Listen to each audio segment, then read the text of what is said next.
Morning, Mike. What does a Senate Majority Leader do? Basically sets the agenda. He runs the floor. He's in control of the floor. He's the first one to be recognized, and that gives him a great deal of power.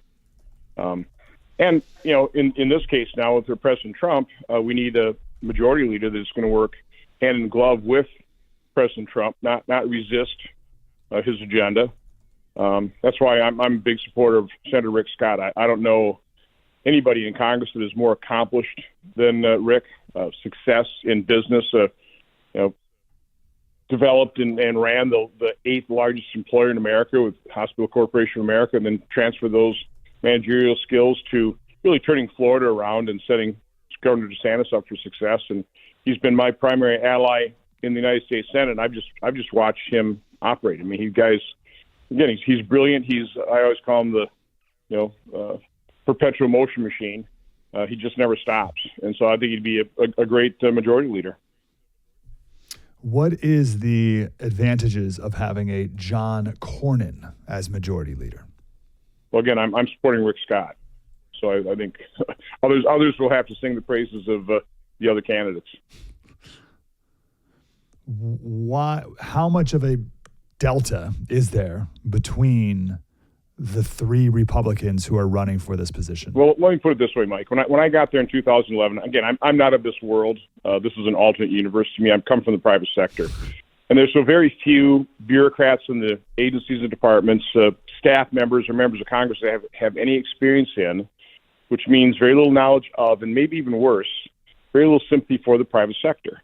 But they look at just successful businesses. Well, that's easy to do. They're our cash cow. But maybe even worse, there's just so very few people who've even been part of a functional organization. I really want that setting in. Congress is completely dysfunctional. A functioning organization generally has a mission or vision statement. They establish annual goals. The people that are in that organization understand their roles for accomplishing those goals. That's how you have, whether it's a profit or a nonprofit organization. Again, that's a functioning organization. That's not Congress. It's completely dysfunctional from my 14 years there. That's because Mitch McConnell had no private sector experience, and he was a Senate staffer. Rose through the ranks. Became a Senate Majority Leader. Our debt, by the way, during his leadership went from about $8 trillion to over $35 trillion. And during that entire time period, there's only one constant in every debt ceiling, every appropriation, every budget negotiation. That was Mitch McConnell. So from my standpoint, that's his legacy, overseeing with very little resistance the growth of our debt from $8 to $35 trillion, which is, we need a break from that. We need somebody like Rick Scott who has that private sector experience, understands how difficult it is to run a business, how government regulation, overtaxation makes it that much more difficult, and understands how to run a functioning organization. Wouldn't that be a nice departure?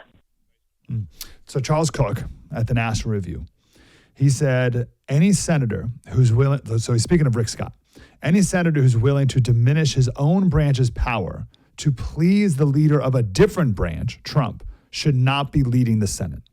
So his argument as a Republican is that someone in the Senate leader shouldn't be a rubber stamp. We need checks and balances, Senator. Well, first of all, I'm not saying rubber stamp. I'm not going to rubber stamp Trump's agenda.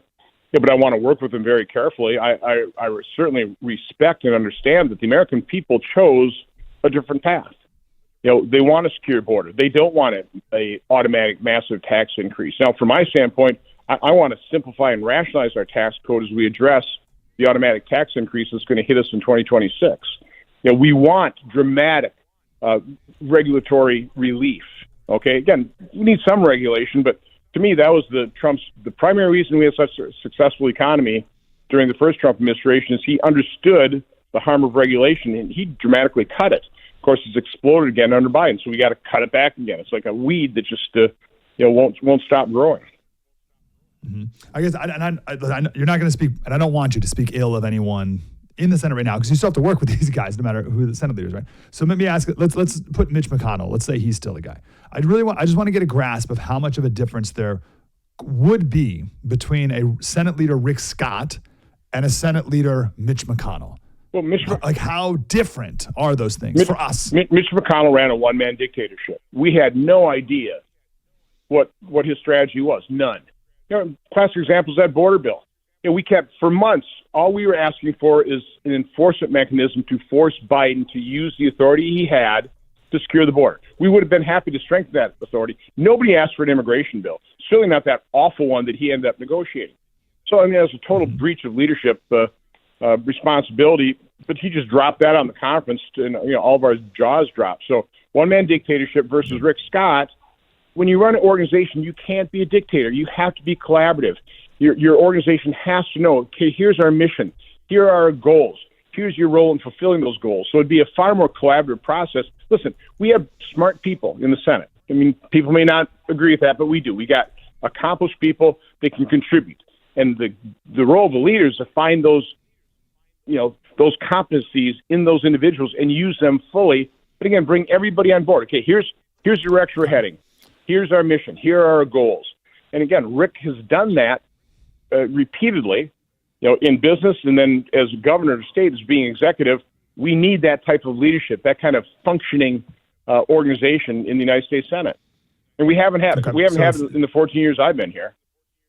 Safe for me to perhaps assume that you feel the other choices of Senate leader would be more like a Mitch McConnell than a Rick Scott. I don't want to put words in your mouth, but that again, they seems like a fair listen. I like John Cornyn and John Thune, okay, and they're smart people, but they don't have the experience Rick has. No, I don't have the experience Rick has.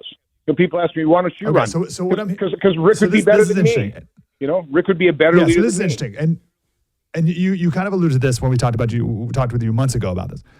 Are you more in support of Rick Scott because of his skill sets or because of his ideological policy perspectives? His skill sets, by far. Again, I've worked with him now. I see, again, in business, I can't hold a candle to him. And I was successful in business. I can't hold a candle to what he had as a success. You have to look at what he did in Florida. He turned it around. Incredibly successful governor. Line by line, went through and cut the budget, balanced the budget, and then offered out how many different tax decreases. A phenomenal record. Again, it doesn't get talked about in the mainstream media, but a phenomenal record of success. And again, I've just seen him operate. He's my closest ally in the United States Senate, and I just know I don't know of a more capable and accomplished individual in Congress than Rick Scott. Okay. This is Cernovich. He said, Elon and Sachs are now seeing the perennial and very Republican problem. We deliver unprecedented victories. Then the old regime in the Senate shoves everyone aside. They take power. They block the mandate. Republicans lose. Then we have to start all over again. Do you find that to be the case? Well, I mean, this is where Trump should step in. Now, again, I don't know what conversations he's had with Rick or the two Johns, right? Maybe he's comfortable with all three. But from my standpoint, if I were Trump, going to lead something, I would want to be able to at least influence who is going to be the majority leader. And so, again, I've been calling on Trump, step up and endorse Rick Scott. I think he's the clear choice. Again, private sector background. I think Trump's got to see the same thing as I do. But regardless of who's elected, it'll be up to Trump to lead. I mean, he's going to have to prioritize the agenda. You can't do everything all at once.